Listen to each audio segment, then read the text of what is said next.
Morning, everyone. It's 9 a.m. on February 21st. I'm Vern Tepe. This is the Public Service Committee of Kane County. I hereby call it to order and ask for a roll call. Brown. Brown is here. Leonard. Leonard here. Lewis. Shepro. Surges. Burgess present. Copey. Tepe. Tepe here. Thank you. May I have a unanimous motion for the approval of the minutes of March 17th? So moved. Second, Surges. Any objections? Okay, the minutes are taken care of. Do we have anybody for public comments this morning?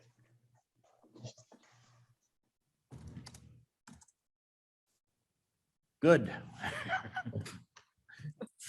That's always good, right? Finance Committee, or Finance Department, should say. Not here. All right, the reports are on file. The recorder. Okay, good morning, everyone. Sandy asked me to stop over and visit you again this morning. Just want to let you know from looking at the reports, I'm sure you can tell the number of documents are down quite a bit from what they were. The revenue is still staying fairly steady though. So the amount of revenue stamps that are being collected is pretty close. Once again, a lot of it is due to a lot of corporate sales and stuff like that, as opposed to residential. And we are seeing a kind of a little bit of a dwindling with the refis. I think people are finally, getting to the end of doing the refis because their interest rates are going up. So Everything's in line, all right? Mhm. Thank you. Our treasurer. Good morning. My report's on file, but I have additional information about the tax bills that are going out. I thought I'd share it with the board if that's okay. Do they have to go out? Well, it's one of those main things in my job, and if it doesn't go out, I think that would be a distinct failure. So yes, sir.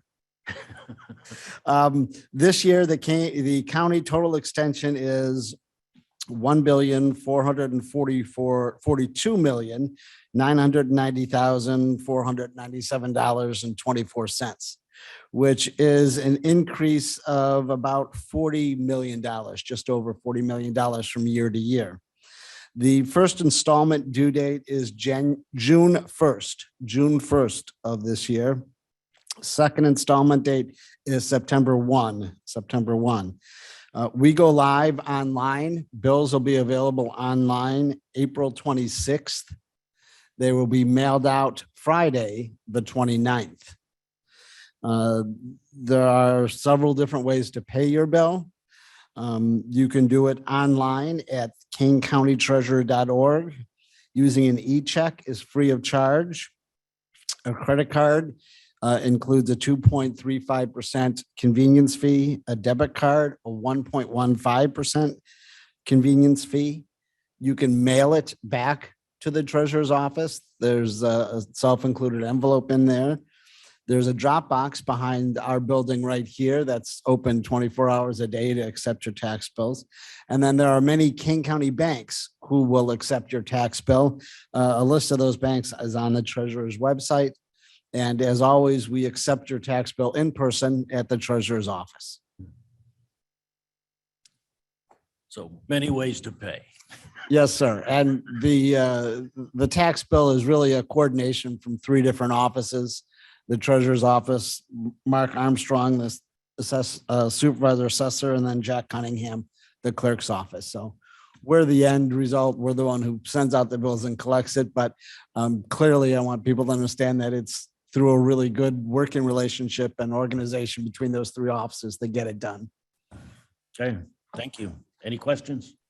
Mr. Chairman, Yes, sir, just Mr. from Leonard. Mr. Kilburn. I listened to your report and you said it looks like property tax revenue is going to be up about 40 million overall. We receive maybe 4% of that. So can we, if everything looks okay, look for about a $1.6 million increase in our revenue there? That would be reasonable math, but I don't have the charts to make that, to confirm that. But yes, that all sounds reasonable math to me in that regard. Thank you very much. Mr. Leonard probably already has it spent. Okay, thank you. Next, Supervisor of Assessments, I see he's online. Good morning, members of the committee. Thank you for entertaining my ability to get things done online today. I am downstate for a couple of days of meeting, coming to you from, I was going to say sunny Decatur, but as you can see behind me, it's cloudy Decatur. But I am sitting in the Macon County boardroom, so at least I am among where I would normally be at this time. So my report begins on page 32 of your packet. And the treasurer was correct in talking about all the things that happened beforehand. We're already working on next year's, and you can see it there on the screen as well. And in your packet on the chart on page 32, you can see the projected equalization factors, and that's broken down by each township. What this means very briefly is if the township assessor makes no revisions or corrections to the township assessor's figures for the 2022 payable 2023 tax year, this is the factor that will be applied to all the non-farm property in each township. Now, I do get occasionally questions, how is this calculated? And so on page 33, I actually have a very, very brief explanation of all the steps that are taken and the calculations, the math that's used. If you want a super detailed explanation, there is a hyperlink there to a publication from the Illinois Department of Revenue about how all the things that go into this.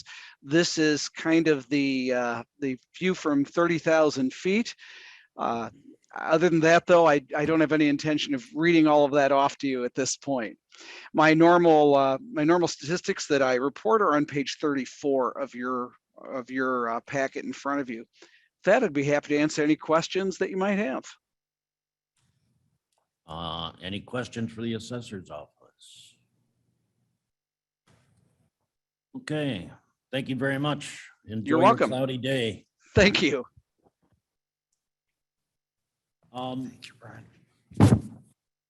Next is the Regional Office of Education. Good morning. Good morning. Pat asked us to report out today on mental health as it was brought up at a prior meeting. So Josh Axelson and I are here. He is our coordinator of alternative programs in the county or at the ROE. And so we thought we would spend a few minutes just talking a little bit about what we've been doing to address the mental wellness of our students and staff. Just briefly, we had Institute Day on March 4th, which I believe was already reported on, but that was a day completely committed to social emotional learning for our students and staff. I did bring a copy of those sessions if anyone would like to see that. And that was very well received, and we'll be back there next year.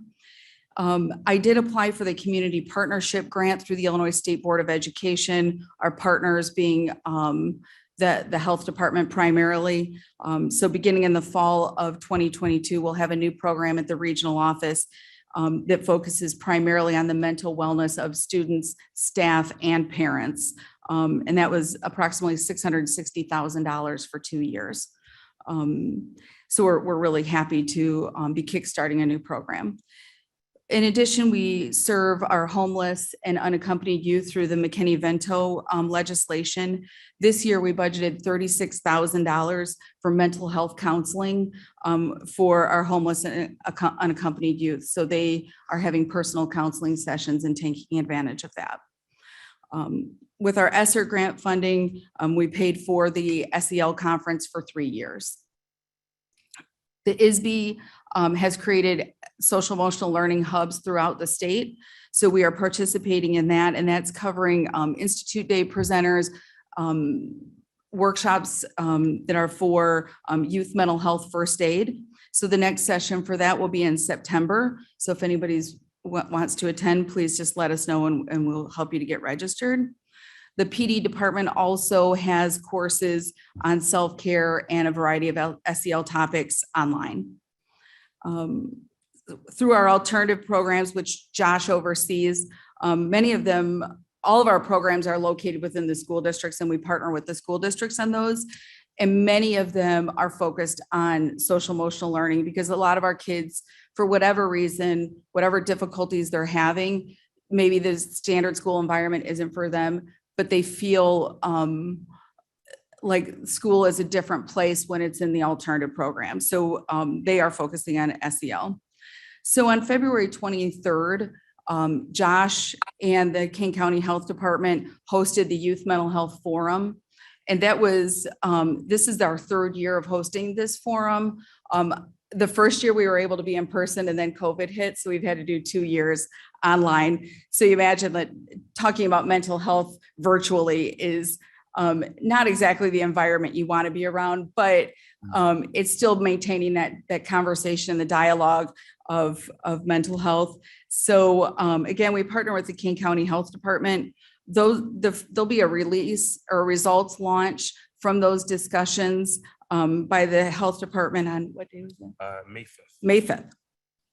So we had 100+ students participate online, which is pretty good. And then 6 students served as panelists, and Josh moderated a conversation about mental health in schools with them. And, there were some common themes that came out, and I don't want to, steal the thunder of the health department, so I won't get real in depth. But some of the things that they talked about were reducing the stigma of mental health within their schools, but also within their families and within the cultures of which they are. They really believe that school staff and all school staff, not just teachers, should have training on mental health. And then just whatever we can do to help parents to understand how they can best serve their children who are suffering from mental health issues. And then the last one was access to timely mental health services. Seems to be a real challenge of getting appointments and those kinds of things. So Josh will be hosting it again next year, and hopefully we are in person.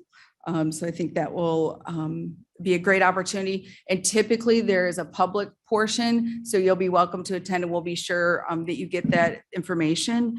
But I think you'd be very impressed at how articulate the students are, not only about their own mental health, but how they can support their peers who are having difficulties. So kind of our next steps are going to look into supporting parent workshops, probably closer to where the parents reside, not necessarily maybe in our office, but maybe within the school districts, and how we can support that.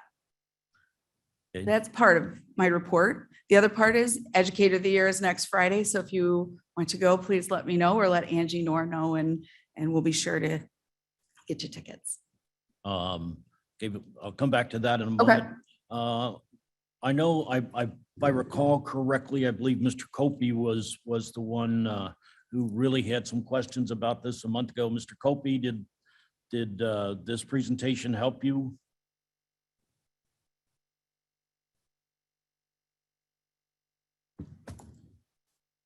Yes, thank you, Mr. Okay. Chairman. Well, a portion of the discussion at a board level is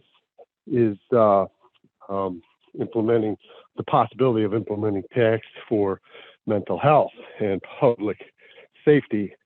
So this parlays into that discussion quite well, and we'll just have to continue the discussion. And if there's any type of a collusion between the county and the school board districts, that information would be welcome. But Yeah, I thank you agree. for your help and such. I agree. I didn't mean to blindside you with the question, but No, that's fine. okay.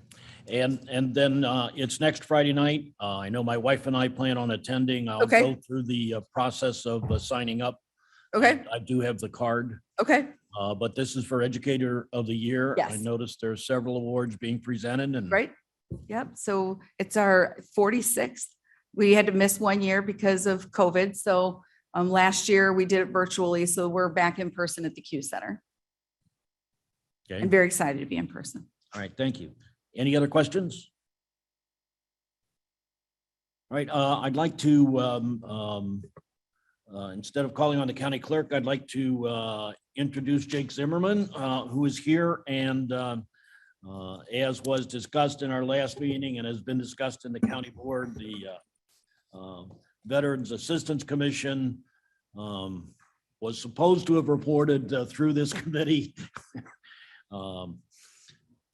I had that discussion with Mr. Surgis at the little bit over a year ago, and we decided to leave it the way it was with it reporting to the HR committee.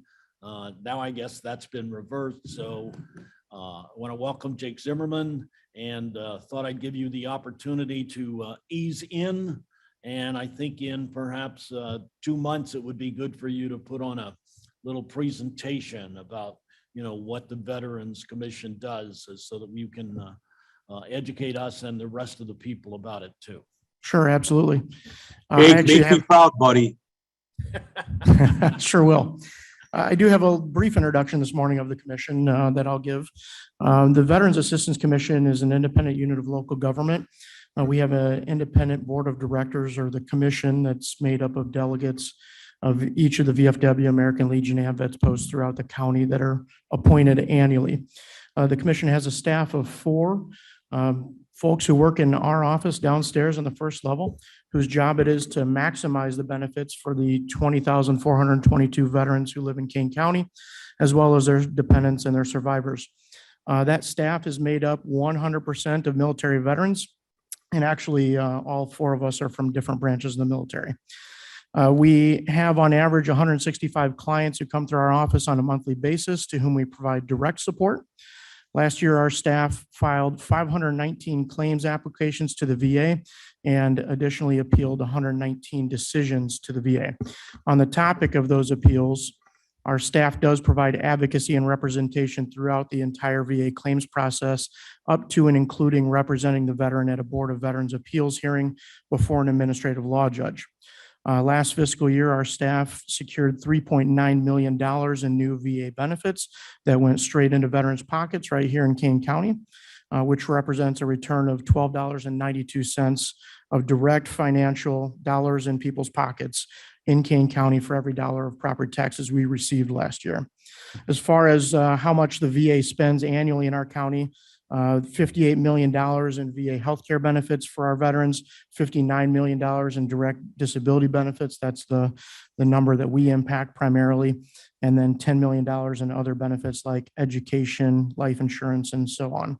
Our report is on page 48. Nothing's out of tolerance, but I'd be happy to answer any questions that you have. Mr. Chairman, Surges. And Mr. Surges.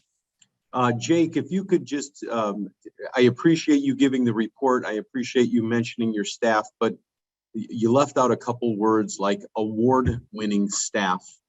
These are hard-charging, top-of-the-line, recognized leaders in this. And in terms of our veterans, at least the reports that I've looked at for the past 3 years, Jake has typically outperformed the average for our veterans here in Kane County. We are very fortunate to have the staff that we do. They're very well trained and very well motivated, very good at what they do. Thank you. Any other questions? Okay. Next on the agenda is the county clerk. Before we turn it over to the county clerk,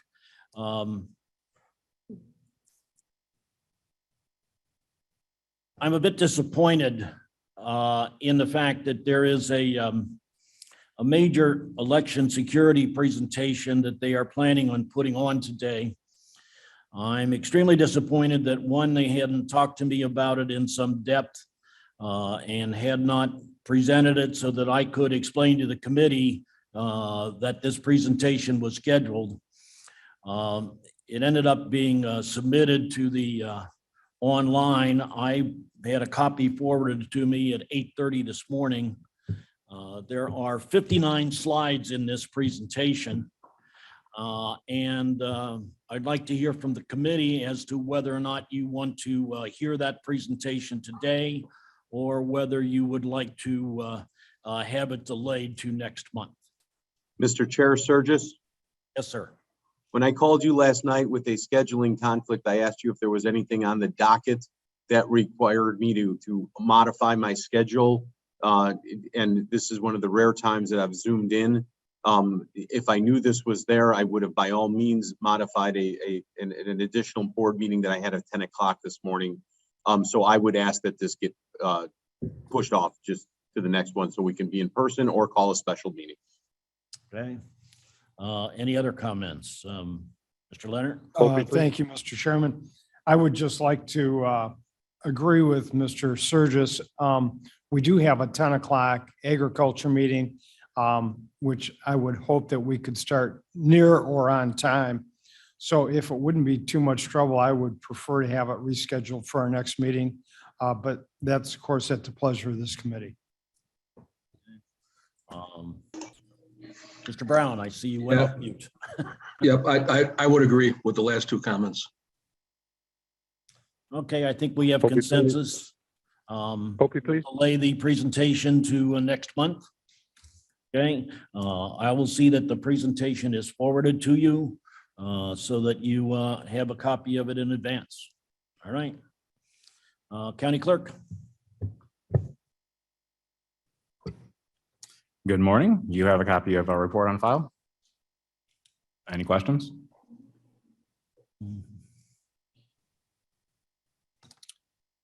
I have no questions. Okay.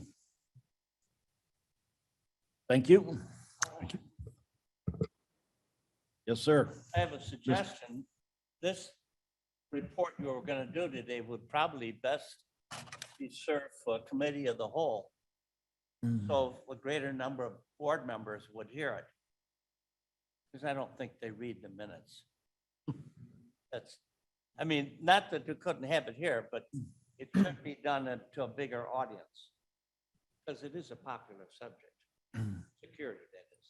The committee asked for a presentation and we're here to prepare it. We have to do things in advance. You have to notify the chairman, so he's ready. Mr. Kenyon, microphone, please. Oh. Okay. Did you hear that or you want to repeat it? Opie, please. Okay. Oh, Mr. Leonard, sorry. Thank you, Mr. Chairman. Yeah, Mr. Pollack, if it wouldn't be too much trouble, I agree with Mr. Kenyon. I would like everybody on the board to understand exactly how you've set things up and how things are going to work for the election. Because, if people aren't present for reports or information on it, they question whether things are being done properly, improperly, or whatever. And I think your report would really be beneficial to the whole county board if that would work with your schedule at a committee of the whole meeting. Talk to the clerk. I will, first off, I'm going to review this. Okay. Going through 59 slides in a few minutes' time, just to look at there's a tremendous amount of material in there. I'll take a quick review on this. I like the idea of having this presentation for committee of the whole. I agree with Mr. Kenyon. This is something that the entire board should It's pretty see. important. I Okay. think so too. So More newspaper coverage too. I personally will review this and again, we'll forward it out to the committee and I'll speak with Madam Chair. Thank you. Any other business? Okay. Wouldn't know how to go into executive session if we needed to. We never have, so, okay. May I have a motion to have reports placed on file? So moved. Second? I don't get to do anything. I'm just a guest. I'll second it. There we go. Second. Sturgis, second. All in favor? I think we have to do. Okay, that'll do. And, I think we have to do a voice vote. sorry, what? I think we have to do an individual vote on that roll call Oh, vote. let's have a roll call on that. Brown, Brown, yes. Leonard, Leonard, yes. Surges, Sturgis, yes. Copy, Opie, yes. Tepe. Deppie, yes. Okay. In honor of Mr. Kenyon, may I have a motion for adjournment? Leonard moves for adjournment. Brown will second. Round second.